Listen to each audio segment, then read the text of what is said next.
আসসালামু আলাইকুম। প্রিয় দর্শক, অন্য মঞ্চের আলোচনায় আপনাদের সকলকে আমন্ত্রণ জানাচ্ছি। আজ আমাদের সঙ্গে আমন্ত্রিত অতিথি হিসেবে আছেন। নমস্কার, আমি তরুণ ঘোষ।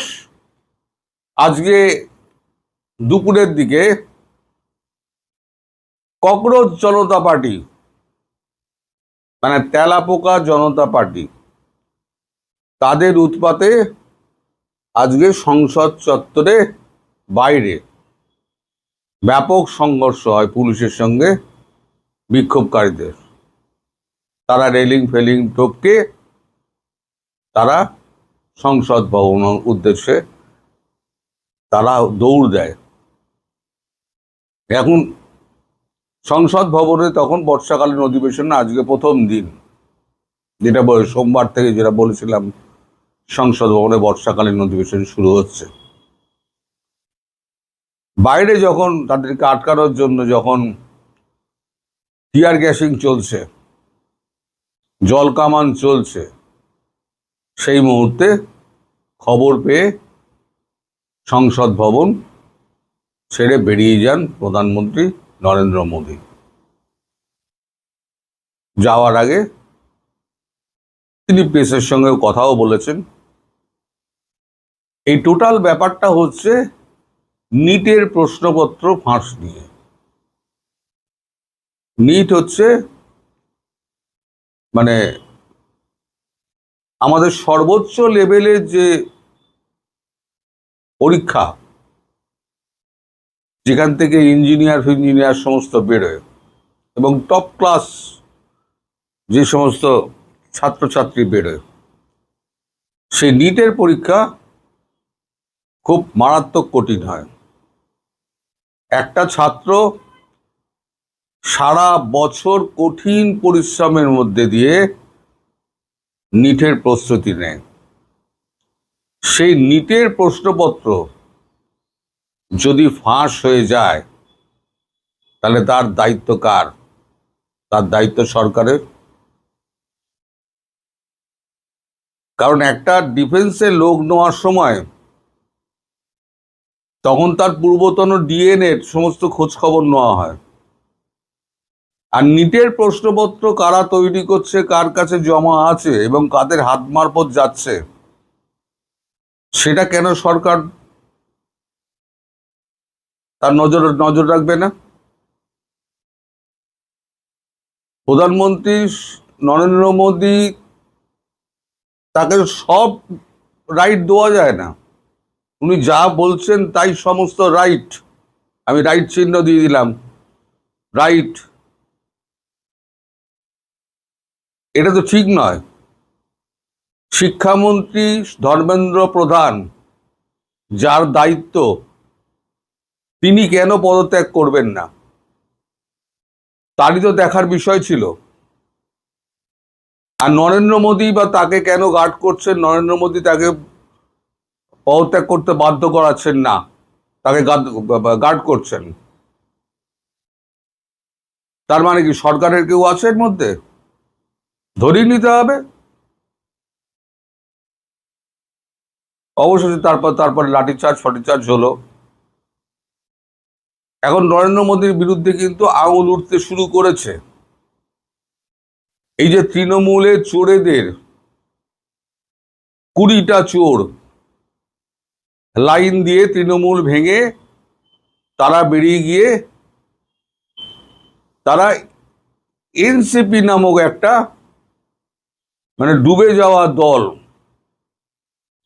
সেখানে ঢুকে তারা বিজেপির সঙ্গে গাঁটছড়া বাঁধছে বাইরে থেকে, বিজেপিকে বাইরে থেকে সাপোর্ট করবে। কেন? আপনার তো যথেষ্ট সদস্য সংখ্যা রয়েছে। তাহলে এই চোরগুলোকে হারানোর জন্য ভারতবর্ষের মানুষ যে ভোটাধিকার প্রয়োগ করলো, সেই ভোটাধিকারের দাম কি আপনি দিলেন নরেন্দ্র মোদী? আপনি পরোক্ষে তো ওই চোরদের তো আপনি তো সাপোর্ট করলেন। তাহলে এখানেও কি আপনাকে রাইট চিহ্ন দেবো? আপনি সমস্ত ভালো কাজ করছেন, এ কিন্তু আমি বলছি না একবারও। আপনার ভালো কাজের মধ্যে মন্দ কাজগুলো কিন্তু এবার আস্তে আস্তে বেরিয়ে আসছে। এই ধর্মেন্দ্র প্রধানের রেজিগনেশন ইমিডিয়েটলি দেওয়া উচিত, কারণ সারা বছর একটা ছেলে যে পরিশ্রম করলো সেই পরিশ্রমটা তার পুরো মাটি হয়ে গেল। নেক্সট ইয়ার আবার যখন সে নিটের পরীক্ষায় বসবে, তার কি সেই এনার্জি থাকবে যে এনার্জি নিয়ে এবছর পরীক্ষা দিয়েছিল? এর মধ্যে পুরো চক্র আছে। এই যে যত আপনার এখানে এডুকেশন সোসাইটি গুলো আছে না, তার যারা কোটিপতি, তাদের মালিক, তাদের সঙ্গে মন্ত্রী আমলাদের গভীর সখ্যতা রয়েছে। এই মন্ত্রী আমলা এই গভীর সম্পর্কের মধ্যে দিয়ে কারোর একটা হাত দিয়ে একটা প্রশ্নপত্র লিক করে বেরিয়ে গেছে। তার মানে যে সারা বছর ধরে পরিশ্রম করে, কঠোর পরিশ্রম করে 20 ঘন্টা পড়াশোনা করে যে পরীক্ষার প্রস্তুতি নিয়েছিল, তার প্রস্তুতিটা পুরো জলে গেল। কার দোষে? ছাত্রদের দোষে? সরকারের দোষে। আপনারা যাদেরকে দায়িত্ব দিচ্ছেন তাদের উপর নজরদারি থাকে না কেন?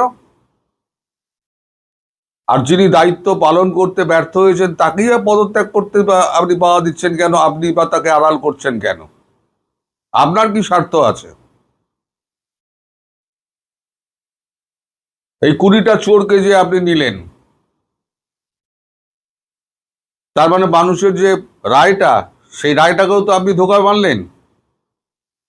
আপনি ক্ষমতায় টিকে থাকার জন্য আরো রাজ্যসভায় তড়িঘড়ি বিলগুলো পাশ করানোর জন্য আপনি চোরেদের দলের নাম লেখানেন।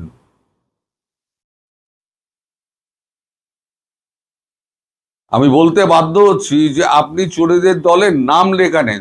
চোরেদের সঙ্গ নেওয়া মানে চোরের দলের নাম লেখানো। আপনি চোরের দলের নাম লেখালেন। পশ্চিমবঙ্গের মানুষ কিন্তু এর জবাব কিন্তু দেবে। আমি বলেছিলাম যে এই চোরগুলোকে যদি বিজেপি ঠাঁই দেয়, যেমন বিধানসভায় ঠাঁই দেওয়া হয়েছে, শুভেন্দু অধিকারী ঠাঁই দিয়েছেন, তার কিছু করার নেই, কেন্দ্র সরকার থেকে বলেছে, নরেন্দ্র মোদী, অমিত শাহ বলেছেন, তারাও একটা এরা এরা তো আমাদের বিধানসভা, এরাতে এনসিপিআই যোগ দিয়ে তারপরে এরা শাসক দলের এখানে বসছে আলাদা বেঞ্চে, তৃণমূল থেকে বেরিয়ে গিয়ে। আর যারা পদত্যাগ করেছে, যারা মানে সংসদে ছিল, এমপি ছিল, রাজ্যসভায় হোক, তারপর নির্বাচিত সংসদ হোক, যারা পদত্যাগ করেছে তাদেরকে আপনি ডিরেক্টলি বিজেপিতে ঢুকিয়ে দিলেন। এর মধ্যে কে নেই? সায়নী ঘোষ, যিনি শিবলিঙ্গের মাথায় কন্ডম পরিয়ে দিয়েছিলেন। আপনি না হিন্দুত্বের কথা বলেন, হিন্দু দেবতা রাম, রাম ভক্ত, আপনি রাম ভক্তির কথা বলেন, অথচ সায়নী ঘোষকে নেওয়ার সময় আপনার বিন্দুমাত্র একদম মানে অন্তরাত্মা জাগলো না। মহাপ্রভু শিবের মাথায় যিনি লিঙ্গে যিনি কন্ডম পরিয়ে দিয়েছিলেন, তাকে আপনি একেবারে হেসে হেসে দলে গ্রহণ করে নিলেন। আপনার প্রতি কিন্তু জাতির শ্রদ্ধা কিন্তু কমে গেল, বাড়লো না। আজকে এটা বলতে বাধ্য হচ্ছি। আপনি ভালো কাজ করলে আমি ভালো বলি, আর আপনি যদি এরা ঘৃণ্য কাজ করেন তাহলে ঘৃণ্য ভাবেই আপনাকে উপস্থাপনা করব। কারণ আমি আপনার তেলও খাই না, আমি আপনার জলও খাই না, আমি আপনার প্রসাদও খাই না, আমি কারোর কিছু খাই না। আমার যেটা সঠিক বলে মনে হবে আমি সেটাই করব। রাষ্ট্রের জন্য আপনি করছেন, নিশ্চয়ই আমি প্রশংসা করব, কিন্তু দেশের ভেতরে যা হচ্ছে, আপনি যেটা করছেন, আর অনৈতিক কার্যকে আপনি যে মানে এ করছেন, মানে গার্ড করছেন, তাতে আপনার জনপ্রিয়তায় কিন্তু ঘাটতি পড়ছে। এটা কিন্তু মাথায় রাখবেন। সবকিছু মানুষ মেনে নেবে না। আজকে লাঠিচার্জ করছেন, বন্দুকের তাক করছেন, তারা বলছে দয়া করে গুলি চালাবেন না।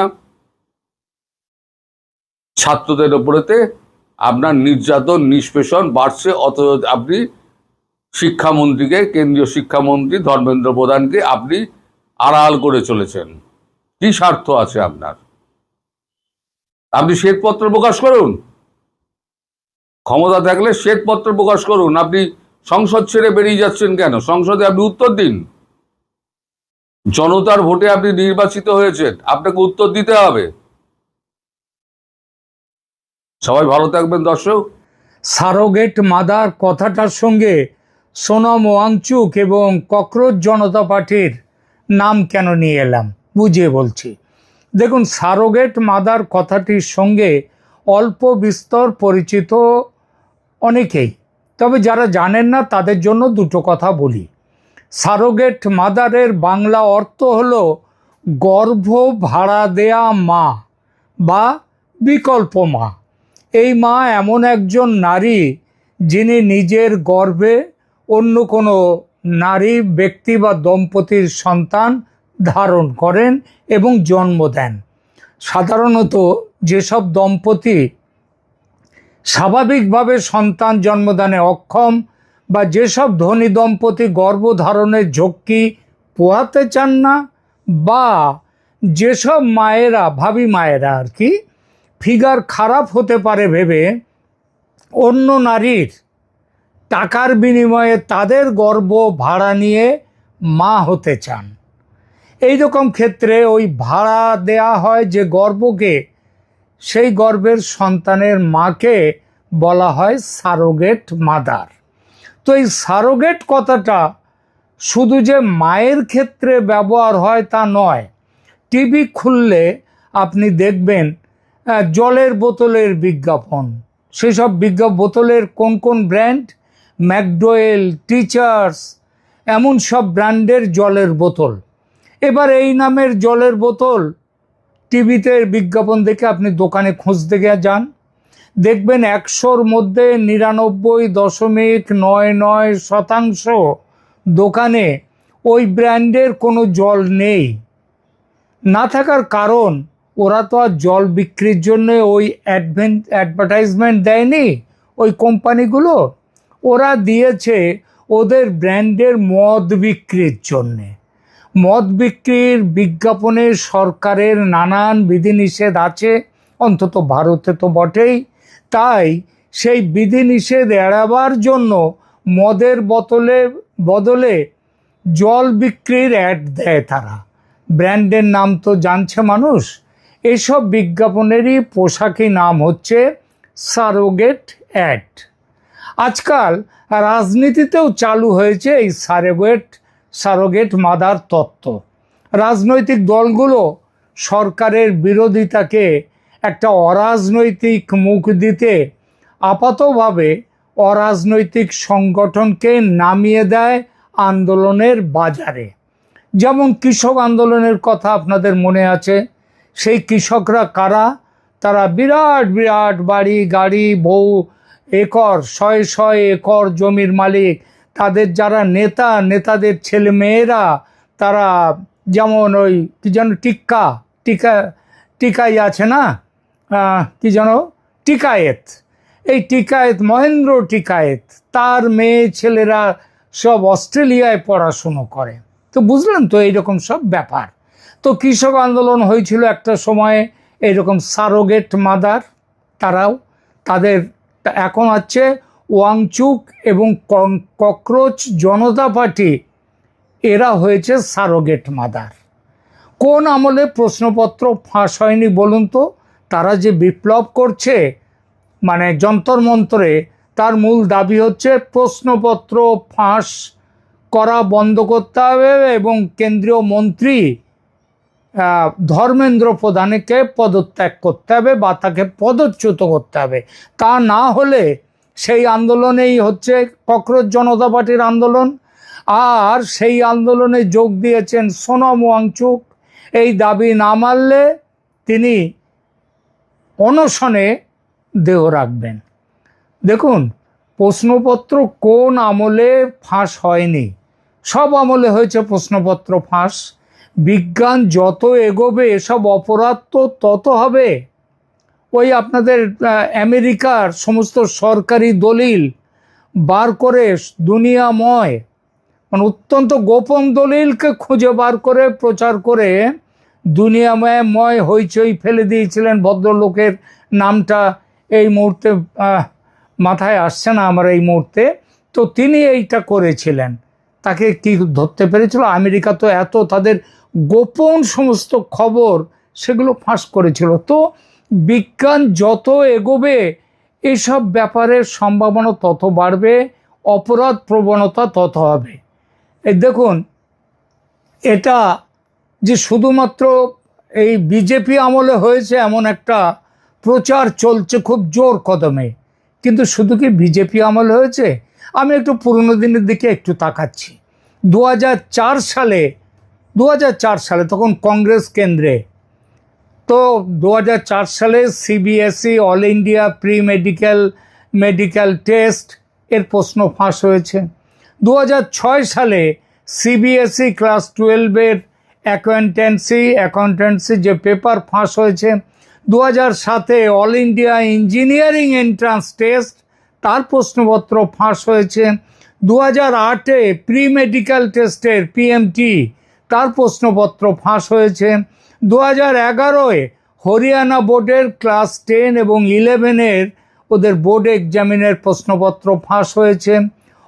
2011-তে অল ইন্ডিয়া এন্ট্রান্স এক্সামের টেস্টের প্রশ্নপত্র ফাঁস হয়েছে। 2012 সালে রেলওয়ে রিক্রুটমেন্ট বোর্ড টেস্ট তার প্রশ্নপত্র ফাঁস হয়েছে।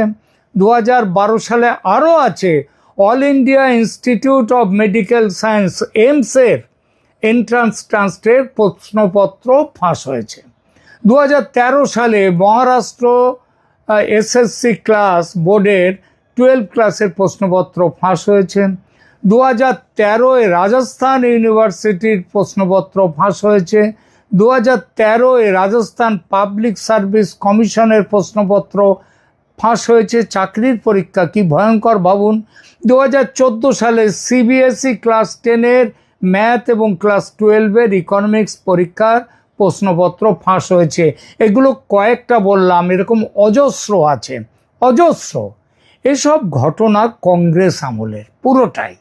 আমাদের স্মৃতিশক্তি খুব দুর্বল, তো তাই কংগ্রেস আমলের প্রশ্নপত্র ফাঁসের ঘটনা ভুলে গিয়ে এখন বিজেপিকে ধরার জন্যে এগিয়ে চলেছি। ভালো, এগুলো সরকারকে ধরবে, বিরোধীরা ধরাটার নাম সেগুলো তো রয়েছে, কিন্তু তার জন্যে ধর্মেন্দ্র প্রধানের পদত্যাগ চাই, নইলে অনশনে প্রাণ দেবেন একজন। এটা শুনলে তো পিত্তি জ্বলে যায় বললে কম বলা হয়। নিট ফাঁস নিয়ে খুব বলেছেন আমাদের মমতা ব্যানার্জিও। উনি নিজে ভুলে গিয়েছেন হয়তো যে 2019-এ তিনি যখন পশ্চিমবঙ্গের মুখ্যমন্ত্রী তখন মাধ্যমিক পরীক্ষার প্রশ্নপত্র পরপর 4টে দিন ফাঁস হয়েছিল প্রশ্নপত্র। ভুলে গেছেন। ওসব ভোলাটা তো মানুষের অভ্যাস, আর রাজনৈতিক নেতারা আরও বেশি ভোলেন। মনে রাখবেন, এই রকম ঘটনা যে শুধু ভারতে ঘটে প্রশ্নপত্র ফাঁস, পরীক্ষার, চাকরির, তা কিন্তু নয়।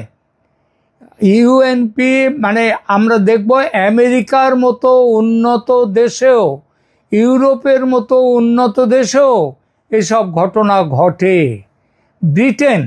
ব্রিটেনের এ লেভেল ও জিসিএসই পরীক্ষার প্রশ্নপত্র ফাঁস হয়েছে পরের পর বছরে, 2017, 18, 19-এ।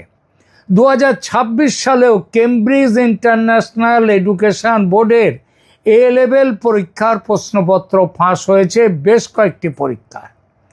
আমেরিকায় পড়তে যাওয়ার জন্যে যে স্যাট আছে, স্যাট পরীক্ষা, এসএটি এবং TOEFL test of English as foreign language পরীক্ষা, যে পরীক্ষা দিয়ে সারা পৃথিবী থেকে ছাত্রছাত্রীরা আমেরিকায় যাওয়ার জন্য বসে, সেই পরীক্ষার প্রশ্নপত্রও বারবার ফাঁস হয়েছে। এই 2026-এও ফাঁস হয়েছে চীনে। চীন শুধু নয়, অরিজিনালি নাকি চীনে ফাঁস হয়, সেখান থেকে মধ্যপ্রাচ্যের দেশগুলো, ভারত, পাকিস্তান, আরও অনেক জায়গায় ছড়িয়ে পড়ে। আচ্ছা, এসবের জন্য কি আমেরিকা বা ইংল্যান্ডের শিক্ষামন্ত্রীদের কথা ছেড়ে দিন, ওই সব পরীক্ষা যাদের দায়িত্বে রয়েছে সেই সব বোর্ডের ডিরেক্টরদের চাকরি কি গিয়েছে? আচ্ছা, চাকরির কথা যাওয়ার কথা ছেড়ে দিন, তাদের পদ থেকে হটাবার দাবি কেউ করেছে? কেউ করেনি। কোনো শিক্ষামন্ত্রীর চাকরি যায়নি। কেন যাবে? আর কেনই বা তারা সে দাবি তুলবে? তারা তো জানে যে কোন জায়গায় চলে যাচ্ছে বিজ্ঞান। তারা বরং দাবি না তুলে চুরির জায়গাগুলো চিহ্নিত করা, যাতে ভবিষ্যতে চুরি না হয় সেই ব্যবস্থা করে। আর চোরকে ধরতে অবশ্য তারা প্রচুর সময় দিয়েছে। আমাদের এখানে কংগ্রেস আমলে তো এত চুরি জোচ্চুরি হয়েছে, কই তার কি তার কোনো ঘটনা খুঁজে পাওয়া গেছে? কাউকে শাস্তি দেয়া গেছে? কাউকে শাস্তি দেওয়া যায়নি। কিন্তু 2026 সালে পুনেতে এই পরীক্ষাটার যে প্রশ্নটা ফাঁস হয়েছে, শুধু পুনেতে, সেখান থেকে কিছু জায়গায় ছড়িয়েছে, কিন্তু সেই পুনেতে যে অধ্যাপকের নেতৃত্বে এই প্রশ্নপত্র ফাঁস হয়েছে সেই চক্রটা পুরো ধরা পড়ে গেছে। তো ভারতে চেষ্টা যে হচ্ছে না তা বলা যায় না। এই নিয়ে কিন্তু এখানে বিরোধীরা করছে কি, উত্তেজনার আগুনে রুটি সেঁকতে বসেছে এই রাজনৈতিক দলগুলো। আর তারা মানুষকে খেপাবার জন্যে, বিশেষত এটা ছাত্রদের ব্যাপার, তো ছাত্রদের খেপানো, যুবকদের খেপানোর জন্যে জেনজি আন্দোলনের মুখপাত্র ককরোচদের দিয়েছে সারোগেট মাদার হওয়ার আমন্ত্রণ। আর মহান সোনম ওয়াংচুক, যিনি সত্যিই বিখ্যাত মানুষ, তার অনেক অবদানও আছে অনস্বীকার্য, কিন্তু তিনি এদের হয়ে খেলছেন। তিনি জানি না এজন্যে সারোগেট মাদারের ফি হিসেবে কত টাকা পেয়েছেন ককরোচ এবং তাদের যে নতুন আইডল সোনম ওয়াংচুক, জানি না। সোনম ওয়াংচুকের ব্যাপারে কথাগুলো বলতে নিশ্চয়ই ভালো লাগে না, কিন্তু বলতে বাধ্য হচ্ছে। তিনি ব্ল্যাকমেল করতে গেছেন সরকারকে যে আমি মরে যাব, অতএব আমাকে মৃত্যুর হাত থেকে তুলতে তোমরা ধর্মেন্দ্র প্রধানকে তাড়াও। কেন ধর্মেন্দ্র প্রধানকে তাড়ানো হবে?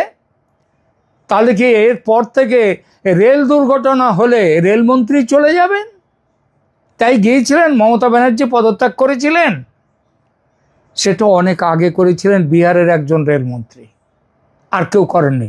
তাহলে তো যেখানে কোনো জায়গায় কোনো কিছু গোলমাল হলেই সেখানকার মন্ত্রীকে পদত্যাগ করতে হবে। এটা কোন দেশের নিয়ম ভাই? কোন দেশের নিয়ম?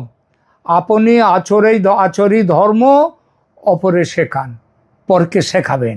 কংগ্রেস তাদের আমলে কোনো শিক্ষামন্ত্রী পদত্যাগ করেছে? এত তো চুরি ডাকাতি হয়েছে, বললাম তো, কেউ করেনি। এখনকার মতো এখানেই রাখছি। ধন্যবাদ।